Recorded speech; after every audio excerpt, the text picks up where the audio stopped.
দই পপিতা চিকেনের ঝালনাটা হয়ে এসেছে। জল দিয়ে সিদ্ধ দিয়েছিলাম প্রথমে কষে, তারপরে জল দিয়ে দিয়েছিলাম, প্রায় সেদ্ধ হয়ে এসেছে। দেখুন, আর একবার খালি করে খেয়ে দেখুন এই ঝালনা। এতে কিন্তু পেঁয়াজের বাষ্প নেই, এতে পেঁয়াজ দেওয়া হবে না, সেটা রসুন আদা আর পপিতা দিয়ে হবে।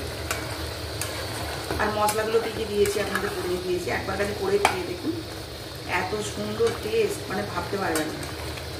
একবার খালি করে খেয়ে দিন, খেয়ে দেখা করে কমেন্টে আমাকে জানাবেন। প্রচুর লাইক শেয়ার সাবস্ক্রাইব করবেন। আর এটা আমি ভাতের সঙ্গে দেবো, এটা পরোটা রুটি সবাই শিখতে, রুটি পরোটা রুটি ভাত মুড়ি সবার সঙ্গে খেতে পারবেন। এত সুন্দর লাগবে খেতে, মানে খাওয়া যায় না। রসুনগুলো গোটা গোটা করে রয়েছে দেখুন, রসুনগুলো